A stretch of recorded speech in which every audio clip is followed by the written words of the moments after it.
Median wedi brifo a Dafydd y gwas ddim yn iach. Mae'r baban yn y cryd yn crio a'r gath wedi sgrapo Johnny bach. Croeso and welcome to Tales of Wales, the pod that never fails to put the lead in your pencil, the scotch to your bonnet, the sting to your ring, the singe to your minge, the worry in your heart. It's me, Frankie, and I'm joined by my ward of a boy, my warty son, my little warthog, my little squealer. Hello, Jack. To be fair, just for the listeners, before this, Frank's went, I've just done the intro. It's a bit mad. And then, well, I always forget we're meant to write an intro because I write my notes, but I never write an intro. So when you say, have you got an intro for tonight? I'm like, no. And so often it ends in me squealing and doing some sort of weird boxer. I was wondering what the hell you on about, and it was like the singe to your minge, and I was like, it just got better from there when you said my warty boy, my warthog. I started off writing lead in my pencil. I thought, okay, what else can I go with for lead in my pencil? I did I like lead in my pencil. I was like, great little phrase. And then when it was, what was it? The singe and the minge. The ring, the sting to your ring. Sting on your ring, yeah. It's very, very good. Well, it's all gone now, so I can't remember what the rest of it was. But just rewind, have a listen. Rewind if you liked it. Just listen to the intro over and over again if that's what you're into. Yeah, I probably lost a lot of people in the intro, if anything. But those who stuck around, good on you. Taking the time to download it and then instantly and just turned it off. These guys have gone downhill. Their minds are in the gutter. Well, I was feeling downhill about 10 minutes ago because I only had one bottle of Asahi, and I'm not really drinking tonight because I'm taking Em to work early in the morning, so I'm not going to have much booze. But I was like, I'll have a beer whilst I edit last week's episode. And then I was like, I'll move on to the rums and just have, a handful of rums, nothing too mad. The classic escalation. I'll just have a beer. I mean, I'll have a couple of rums I'd say, well. we're both not saying, and we'll probably finish recording about 10-ish instead of 2-ish. So that's all fine. But I definitely wanted to have some drinks. I was like, but I've got nothing in. So I had an old Asahi, and then I was like, okay, to the rum cabinet, to the booze cabinet. And I was like, I've got tequila, which I don't like. I don't want wine. There's a little bit of like a nice dead man's fingers, like a pineapple one. Very nice. So I thought, I could have one of them. But then we got this horrible dark chocolate rum, which we've never really managed to get past much at all. And Is I was that like a cream liqueur type thing? Well, it's 44%, so it's actually not. It's not. Sometimes they're like strong one. Yeah, the flavoursome ones are usually quite. Like 20%ers, but it just tastes too chocolatey, man. It's so chocolate tense. So I thought, all right, I'll get some oranges, and I've got a surplus of oranges, so I can make a nice chocolate orange, and that might be all right with loads of ice to try and make it less, to cut through the sickliness with a bit of acidity. And then I open the cabinet. Open the cabinet. Open the cabinet, and there is a lovely bottle of rum looking right back at me. Lovely you are, Gert Lush. I thought I should check the old cabinet a bit more often. I should. So I said to myself, I said, "Ever, babe, you'll never guess what. It's in my cabinet. There's a lovely bottle of rum right in there. A lovely old cabinet. There was a glorious half bottle of Tesco's finest, not Tesco's finest, as in Tesco's own Tesco's brand. Standard rum. Tesco's lowest. So my dog keeps looking so sad at me because she keeps grabbing a tennis ball and like, are we on? Are we playing? Are we playing? Is it go time? Daddy's working. But I found a bottle of spiced rum in there. So beautiful. The tides have turned. So I feel really a much happier man now. So I was a bit worried about the booze for this. What are you drinking? I'm on the Stellas. I popped to the shop in the pissing rain to get my Stellas. Let me tell you the story, my mundane beer getting story, for which I'm famed for. Co-op next to me, right? They deliver if you do they got like an hour's slot or whatever, and it costs a bit more. It's like maybe cost you probably about $5 or more than like walking to the shop yourself. But because it was pissing it down all day today, I was like, I'll pay a $5 for the convenience, no problem. So you got to pay, spend £15 minimum. So I got myself a box of Carlin, Burnt-on-Trent's finest, of course. Yeah. And then I got I got 4-pack of, is it Camden's Shandies or something like that? They're called, or Camden Tops they're called. What is it? Camden Hells, but with it's Camden's, but with like it's like a pre-made like shandy. It's not like 3% or whatever. Yeah. So I was like, oh, I'll try them. They're like a bit of it's like a cross between a cider and a lager. I'll try. You don't mind a shandy, do you?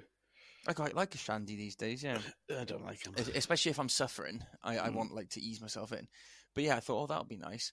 And then the delivery slot comes about 3:30. Knock on the door. A man, I open the door. The man there tries to hand me 2 bottles of red wine, and is like, and looks at me as if like, there you are. There's a job well done. And I was like, oh, I didn't order this. And he was like, well, your name's on it. And he showed me my name was on it. I mean, I couldn't argue with him about that. But I was like, yeah, I think what I'm trying to say is like somewhere along in, like the process, something has gone wrong. I don't think so, mate. Yeah. Everyone's an expert these days. And he kept like shaking his head and gesturing like, we'll take them. And I was like, mate, there's literally no point in me taking these. No one in this house drinks red wine. And he said, well, what am I supposed to do with it? And I said, I don't know, take it back. I don't need it. I don't want it. And so I had to fucking Henry Hassel Co-op then for a bloody refund. They're like, 5 to 7 business days or something ridiculous like that. So then I had to go out into the rain on my own and then go to the local Asda and get my Stellas. So I'm not very happy. I'm not very happy with the Co-op service, if I'm honest. Well, you ask for lagers, they give you wine, red friggin' wine. It is fucking mad that it's cold, like genuinely cold at the moment, and it's rainy, and it's fucking middle of June. It's June, yeah. I know. I'm getting married soon as well. And I hope it's a bit sunny for that day. I was gonna ask how you feeling about it, mate. It's not long now, is it? Was it 9 days? Yeah, I think we're feeling like not nervous or not like anxious. I think everything's sorted, and the only thing I'm a bit worried about is the weather, which is a bit annoying because it's due to rain currently. But I mean, it's long enough away that the weatherman doesn't know. Shit. Yeah, mate. They can't tell you what's going on day to fucking day, mate. Let alone 9 days from now, you'll be fine. Yeah. Oh well, it's got down drizzle and gentle breeze. Apparently, that's what it's saying on the website. So we go with drizzle and gentle breeze. Yeah, I think hopefully I'm thinking if it's raining now, it ain't going to be raining then. Exactly. It's had its fill by then, won't it? Yeah. Just manifest it, mate. If you build it, they will come. Isn't that a thing? That's a phrase of some kind. I think it's from a Kevin Costner film about a baseball field, Field of Dreams. So exactly applicable to what we're talking about. Yeah, exactly. Yeah, in Costner we trust. Yeah, if Costner said it, it's good enough for Costner. It's good enough for me. Hey, do you want to see it? Do you want to test a game to see how good we are at being in tune as 2 podcasters together? Go on then. So there's a big TikTok trend where 2 people say a word at the same time, and then you have to match the word by the end. So say if me and you were playing it, and I said seahorse, and you said carrot, and the next word you've got to try and get closer and closer till we end up saying the same word. So the next word I would say then is donkey, and you say horse, because donkey is what would eat a carrot, and you'd say... Am I explaining this very well? I think I know what you're getting at. Yeah. So if you said like, I don't know, fuck, we both have no idea. What you know what I mean? Yeah. So I'll try to think of a better example now. So I say a word, you say a word, both at random. We have no idea what the word's going to be. I say Pepsi, and you say football, and then the next word I could say is trying to say a word that kind of links these 2 words together that you will then say yourself. Slowly gets so closer to if we were to jump towards the end, I'd say Messi, the football player, because Messi plays football and he also starred in a Pepsi advert. And if you thought about football, you'd also say Messi, and that's the way we could link up with it. So we could edit around the rules around this. But do you want to give that a go to see how in tune we are? Go on then. Let's see what a car crash we turn out with this. Yeah, and we can chop it down if it takes too long. But so after 3... So why did you do it? You just go 3, 2, 1, and then we both say a word, a random word. Yeah. Okay. 3, 2, 1, eggs. Limes. Oh. Oh, Okay, so now we've got to say a okay. word that we think the other person will say based on the words we've just said. Okay. 3, Oh 2, God, hang on. Is another countdown? Hang on. Wait, let me get 3, my brain in gear. 3, 2, 1. Chickens. Round. I don't know. I was going to go circular objects. Oh, there we go. I sort of in Okay. sync, I guess. Yeah, but you got all right. yeah. So I'm I assuming we're said not meant to take pauses for thinking about it. We're meant to just do no. it quick. Yeah. So I said chicken, and you said round. Okay, so we got to think of something. 3, Uh, 2, 1. The Earth. oh, fucking feathers. I don't know. I can't do this. This is too much for Let's me. try again. Just say a word, right? Okay. 3, 2, 1. Dinosaur. Hang on. You gotta say it on one. Hang on. I gotta try and say egg, and you've got to try and get. No, to so we got to say a limes. word that's like related somehow to those two things. So I said, fucking hell. I've been thinking that I've got to try and get I've got to try and get to egg, and you've got to try and get to lime. And I kept thinking, why don't I just say egg, and why doesn't he just say lime? Because he knows what we said. no, we got to try and make our next word. And we got to say the right. at the same time. Word. Yeah. Right. I got So you. let's start again, Okay. right? Let's start again. Right. Okay. Are we doing different words? Yeah, different words. Different Okay. words. All right. Let me think. Okay. Yeah. Go for it. Okay. 3, 2, 1. Teddy bear. Bacon. Oh. Bacon and teddy bear. Okay. 3, 2, 1. Pig. Pig. Hey! Second time's a charm. I don't know if that's the right way you play it, because that seemed really easy. Because we just, We fucking smashed that. yeah, Once I got my smashed brain that. around it. Yeah. I think that's the way you play it. But if so, that means we're pretty good. Should we try one more round? Go on then. We'll try again. Okay. We got that way quicker than I thought we would. So fair enough. 3, 2, 1. Beer. Paper. 3, 2, 1. Mill. Hops. 3, 2, 1. Farming. Wind. 3, 2, 1. Windmill. Crops. Oh. 3, 2, 1. Farmers. Soil. 3, 2, 1. pH Farms. levels. We're going so far away. Let's keep. So I said pH Okay. levels. You said pH farms. levels. Farms. Okay. 3, 2, 1. Agriculture. Dirt. Oh, we're getting there. So getting so we're getting close. closer. 3, 2, 1. Minerals. Seeds. Oh, that's close. So close.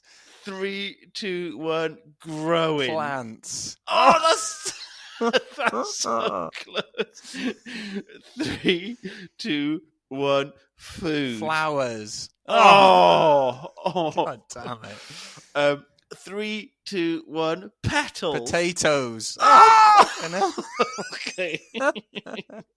I think we're going to be on this forever. Let's quit when we were ahead. I think that's we should have quit when we did it the second time and absolutely nailed it. Yeah, we realised it wasn't just an easy game. We were just good for one moment. Just got very lucky. Yeah. Yeah. Oh, So that was exciting. My heart rate's gone up yeah, a little bit. I got a bit of a sweat on. Got a bit of a brow going on from that. Whew. Woo! Do you want to tell us about a story about Llanelli? Yeah, before that, should we shout out the Patreon? Our let's lovely give little Patreon, our little family, our Vin Diesel family, the Let's give a Taylor. little Let's give a little shout out. Who we on this point now? So I think we're on Lawrence Tester the Jester. Lawrence James Jester Tester. Yeah. He's our what are they called? They're not financiers. They're called producers.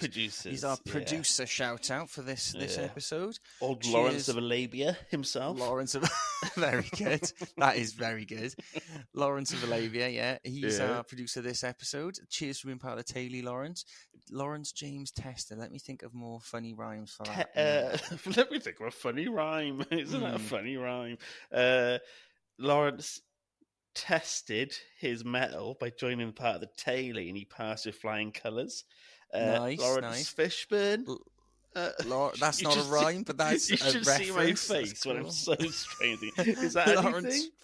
I love just saying the name Lawrence Fishburne as if I was going to go, oh, sick, man. Sick reference. Tesla? Lawrence James Tester is the Lawrence James Bester. Oh, yeah, you How's do that? love a rhyme. I I like a rhyme. hate it. But I disgusts me. yeah, It's no Lawrence Fishburne, fair enough. no, But, I think we peaked at Lawrence of Arabia.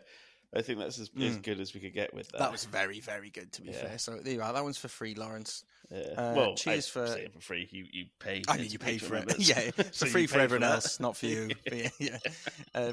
So cheers, Loza, for being a Taily member, mate.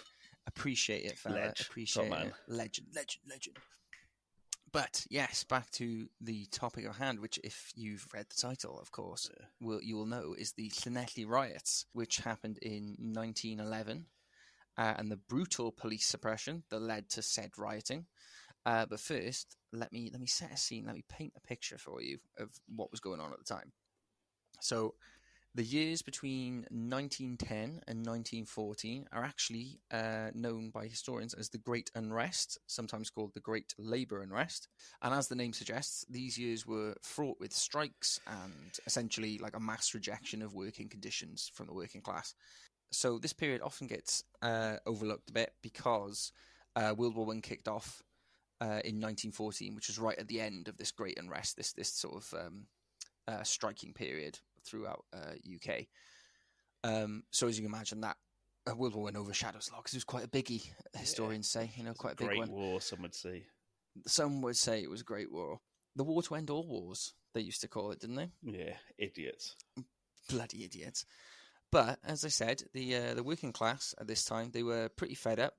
They were striking, and a lot of them standing together against unfair wages, like shocking working conditions, especially in more dangerous industries like mining. So obviously that's very relevant to Wales. The working class, they came together to form what was called the Triple Alliance, which sounds pretty cool, but it was basically made up of the National Union of Mine Workers, the National Union of Railwaymen, and the National Transport Workers Federation, which supported like dock workers, tramway men, road workers, etc. So a lot of these industries came together so they had a bigger voice against their employers in Britain, and it wasn't too long after the formation of the alliance that the very first railway strike took place. Railway workers up and down the UK began striking on the 17th of August 1911 over low pay and mandatory unpaid overtime, while the railway companies were raking in huge profits. It's a little bit similar to what's going on kind of in the UK in the last couple of years, really. It's like, was it history repeating itself? And in this case, a group of around 500 strikers, they marched on Llanelli train station, where they refused to let any trains pass through. So the rail workers, they were also joined by tin workers and miners, who were actually paid a little bit better than rail workers at the time. But as I said before, all these working class lads had kind of banded together at this point, and so they were all sort of supporting each other. But the strikers, like I said, they were blocking the tracks at Llanelli station, and they did so for the next 2 days, stopping trains from reaching their destinations, while also picketing the station to prevent any strike-breaking workers from entering. So for those who were like me before I did this research, who didn't really know what a strike breaker is, it's when a company like hires new people to go in and do the work the original employees that are striking would have been doing. So today, for example, if rail workers are striking, they need to fill a gap, or nurses are striking, whatever, the companies will hire like agency staff to like fill the role really quickly. Scabs. Yeah, scabs. So then on the 19th of August, after 2 days of this, a train came into Llanelli containing a number of strike-breaking workers. So it was just full of people that were going to start manning the station and replacing these workers that were striking, basically. By this point, there had already been a number of incidents between strikers and the police, and the Home Secretary at the time, Mr. Winston Churchill himself, he approved... Yes, a dog. He approved the use of army troops to be sent in to keep the peace. So the Worcester Regiment was sent to Llanelli under the command of a guy named Major Bronlow Stewart, which I thought was an incredibly posh name. And this train then, carrying these strikebreakers, it rolled into Llanelli, was promptly held up by the striking rail workers. And then this is where Bronny Boy orders his men to use their bayonets to disperse the crowd. This sort of worked, but and the train kind of came to a slow crawl, basically. Instead of stopping outright, because of the army troops dispersing the workers, it could kind of slowly go through the station. But a few strikers caught up with the train, and they actually put out the engine fire, which brought the train to a halt. So the troops, the army troops, caught up to the train, but then found themselves flanked by miners that were allied with the rail workers. The miners began throwing stones at the army, while Brownlow made the local justice of the peace read out the Riot Act, which apparently he mumbled very sheepishly to the strikers, who were like fucking pelting them with rocks and shouting and stuff. We've like heard that. this at the Merthyr uprising, haven't we? Yeah, we touched on that with was it? I want to say Dick Penderry. It's not. Is it Dick Penderry? It is. Yeah, it is. Yeah, that's it. Yeah, we touched on that with that in that episode. But as you can imagine, some boffin reading the law did basically fuck all to turn the strikers away. Yeah. Which is when Major Brownlow ordered his men to fire shots into the crowd. So at first, the strikers thought the troops were firing blanks as like a scare tactic, and they didn't really react too much until one of the strikers dropped dead within their ranks, like pissing blood everywhere. So quite a violent looking spectacle. 2 men were actually killed at this point. A guy named John, who was a 20-year-old tin plate worker. He was shot dead as part of the crowd. He was apparently striking with the rail workers to support his less fortunate friends. He died from a shot to the chest, which apparently went through his lung. Not a nice way to go. And the second death was a guy named Leonard Warsell. He was a 19-year-old labourer from London who was actually only on leave in Llanelli. He was undergoing treatment in the local hospital for tuberculosis, I think it was. He wasn't even involved in the riots, but where he was staying, it like backed onto the train tracks where it was all kicking off. And he was shot in the heart as he went out to look out of his back door to see what was happening.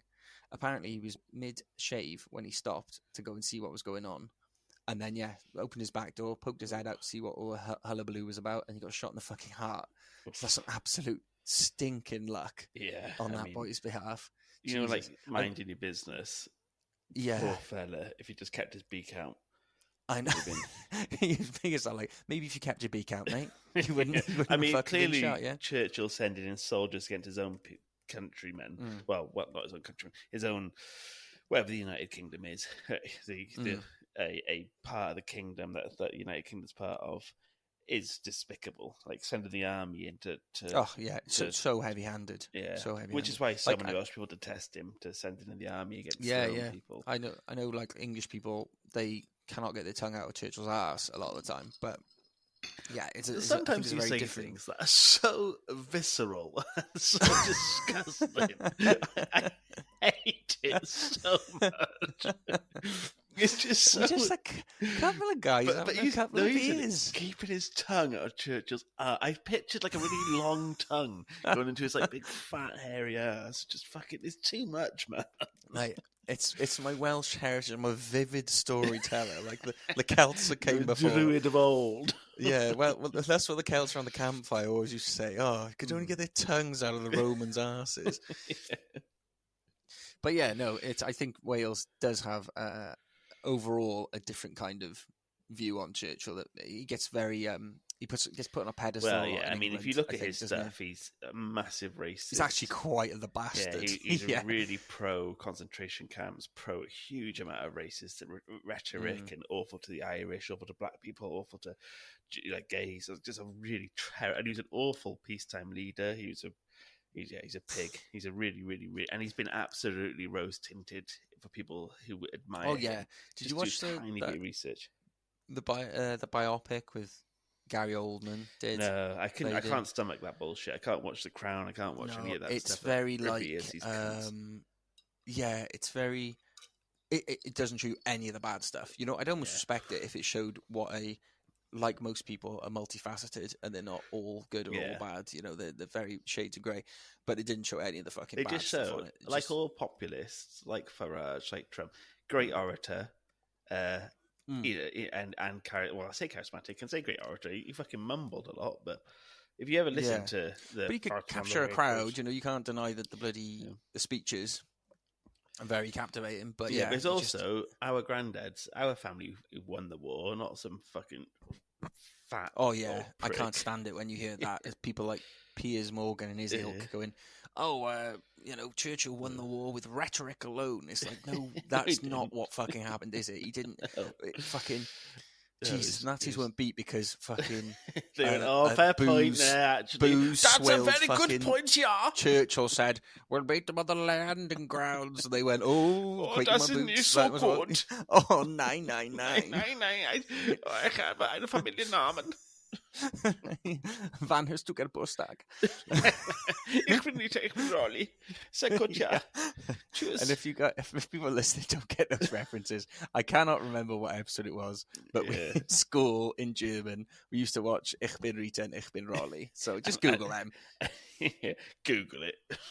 Just Google it. Oh, we might put a clip in. I don't know. See what can be asked in the edit. Anyway, sorry. Back to the matter at hand. So poor Leonard Warsaw, 19-year-old boy, shot in the heart for not being able to keep his busy body nose out of anyone else's shot business. in the heart, and you're too late. You give Churchill a bad name. I mean, we shouldn't be taking the piss out of some poor bloke. No, a shave. poor fucker. I do think, like, what fucking stinking luck, though, because, like, I know. that first guy, John, you could at least, as tragic as it was, young man, 21-year-old, just trying to do something good. You said he's a tin man, didn't you? Tin his plate parents could not be arsed with his names. John. Do you know what? John. Jack. John. Jack is a nickname. That's not actually anything to do with his real name. He's just called John. Really? Jack was a local nickname of this. Probably thinking, don't call me John. Just call John. Call me Jack or something. I don't know. Yeah, that's funny. Sorry, but like at least with him, you could say like, all right, he died fighting the good fight, so to speak, isn't it? Yeah. Oh, fucking Leonard Warsaw. Oh, just finish up touching up my beard here, my goatee. Oh, what's going on? Oh, what's that fucking shots outside? Oh, dead. Yeah. Poor fucker. Poor bugger. Oh, I'm so glad I got over that tuberculosis. Yeah. You know what? Like everything's coming up Millhouse. Yeah, coming up to Llanelli was the best choice I ever made. What's that? Oh, poor bastard. Poor Leonard. Poor Lenny. Anyway. Not Lenny. Not Lenny. But we've got to anyway, drop that Simpsons quote in here. We'll have to. Yeah. This is what he died for, really, isn't it? You know. Oh, Marge, I'm sorry. I can't make it.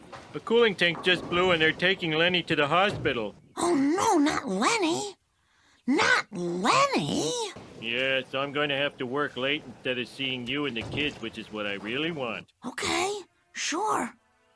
Kids, turn off the TV. I have some bad news about Lenny. Not Lenny!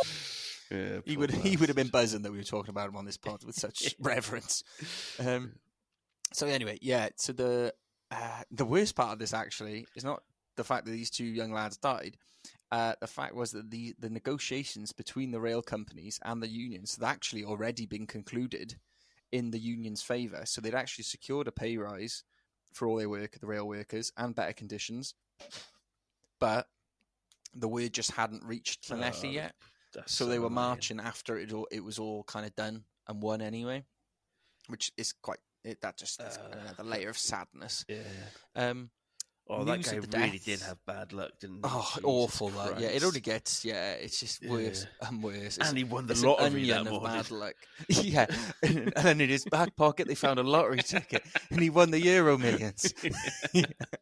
And he won the postcode lottery back in London and in Llanelli. And a supermodel was knocking his door saying, I want to marry you, but he never answered. Oh, dear. But anyway, news of the deaths spread very quickly. And although the soldiers were, after these incidents, were told to stand down their weapons and restrain the crowds unarmed, along with the police, the local police, the residents of Llanelli broke out into a riot. You see that happen sometimes, like when the London riots, when that kid was fucking brutally shot. Yeah. This is It's reaction usually more tends to happen, deep-rooted, doesn't isn't it? It's like, it's not just one-off. It's like, we're fucking pissed off. Yeah, it's normally the straw that breaks the Yeah. camel's back, isn't it? So many Llanelli residents, they marched to the station, joining the strikers, where they smashed up the station pretty good. I love that. It was later looted, along with the home of the magistrate that requested the military presence in the first place. So, as I mentioned earlier, Winston Churchill approved it, but it was requested by the magistrate. And then it turned out the what magistrate... was Churchill's role again? So he wasn't Prime Minister. He was the Home Secretary at the time. Wasn't he? Yeah, Home Secretary. Yeah. Sorry, I should have mentioned that earlier, but yeah, he was Home Secretary. So yeah, this magistrate actually he was a shareholder in Great Western Railway at the time. So that explains like why he was so keen to send that request to the Home Secretary, Winston Churchill, to get the army down, because the sooner the strikes ended, the better for him, because he was profiting off these rail companies. So yeah, the locals in Llanelli, they fucking trashed his home and looted it and robbed it and smashed it up as well. Also, Llanelli, you said a minute ago, I said postcode lottery. Scott Quinnell, who used to do the postcode lottery adverts, is from Llanelli, so it all kind of synergy. So that was actually a very layered, deep joke. Yeah. And also, it is the best accent in Wales. So yeah, it makes you root for them even more. Exactly. You can imagine them talking shit to the army. Yeah.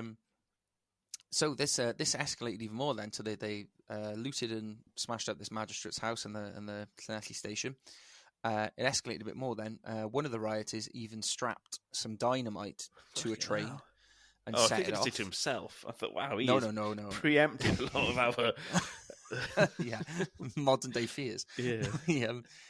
He strapped it to some dynamite to a train, set it off. The thing was, he didn't know that the train was actually transporting munitions. Oh my and God! So he was like standing back enough to be like, right, I'm clear of the dynamite, but the dynamite exploded the detonators that the train was carrying, and the resulting explosion was fucking enormous. Fucking hell, this is like a calamity of errors. It's just absolutely. So this guy got blown up along with his dynamite because it set off these explosives in the train. And the explosion actually injured another 3 men in the vicinity. They weren't in like direct vicinity, but it was so big that they got fucking smashed with shrapnel, and they all died as well from their injuries a few days later. So I mean, that's just again bad luck. Just lots of bad luck here. The differing testimonies that came out after all the dust had settled and the rioting was over, Major Bronlow, he insisted that he didn't order his men to shoot at the crowd, but to shoot in the air, while several strikers that were present, they insist the opposite, saying the troops were very much aiming into the crowd and just fucking blasting away. How do you shoot someone in the chest when you're aiming at the sky? I was absolutely aiming at the sky. It must have gone up and gone straight back down and hit him right in the chest. No, not Lenny's luck. That's probably true. Yeah, he probably hit right in the dome, didn't he? Poor Lenny. Yeah. But yeah, either way, a few needless deaths just because companies didn't want to pay the people right, and this would be the first of many strikes throughout the Great Unrest in those 4 years. We might cover some other ones as well, because like when I was looking up, a few popped up, like the coal strike of 1912 and the Tonopandi riots. I was going to say Tonopandi riots are quite a big one, and that's a big one, again, isn't it? Yeah, we might do another one on that, because that was too big to put in as a tidbit on here, so we might do a whole episode on that. We should do a riot series. I was just saying, I'm quite liking this period at the moment we're covering. I don't know, medieval Wales was my favourite. J'adore medieval Wales. But no, I like this stuff. We've done like the Chartists, and then this one. I quite like this, the rise of the working class. We've done type thing. It's quite a we've nice done this. We've done it's a Chartist. Maybe we'll do like a rioting miniseries or something like that. Well, we did have feedback for our Chartist episode where there was riots on our comments because of you being a little rat to that guy in the barber shop. When you turncoated on him. Look, I'm just as flawed as Winston Churchill, all right, mate. I'm not all good. Okay, I'm just human. I got layers and shades of grey myself. To err is human. Exactly. I texted you the other day night. My wife was bloody. I telling her this story off the back of when I said it on the pod, and I could tell she was genuinely disappointed with me that I didn't back this little kid up. And I was like, "You wouldn't get it. You wouldn't get it. You weren't there. You weren't amongst this Cardiff barber riffraff." You know what I mean? It was fucking dog eat dog. Dog eat dog, mate. Yeah, laws of the jungle. Anyway, that's my bit on the Llanelli Riots. Anyway, so That's really good, man. I like that, and I sometimes they're quite good when we don't go on forever and ever, and we just do potted histories, because and I definitely didn't know how like calamitous it all was. Like I knew that it was bad and that the Churchill sending the army and all that sort of stuff, but poor Lenny. I didn't realise Lenny was just I assumed both deaths were to do with the strikers, you know? Yeah. Not just, what's that noise out the back? Oh, it's a bit like, shot in the heart. You know, like Carry On Camping? It's a bit like Carry On Rioting. Just things gone, like all these little mistakes have happened along the way. Oh. It's all right, Lenny. This one's for you, mate. I'm going to blow up this train with a bit of dynamite. Only a little explosion just to send a message. Boom! Oh, God. Me and 3 others dead. Oh, jeez. Well, diolch yn gwrando, everyone. Drop us a review and all that shenanigans. I mean, if you get to the very end of a podcast, I always think you're one of the diehards, so you've probably already done it. But if you haven't, one of the good please guys. Just drop us a quick 5-star review. It helps out massively. And if you enjoyed what we've done so far, that would be very appreciated. Indeed. But if nothing else, catch you on the flip side, baby. See you later. Ta-da.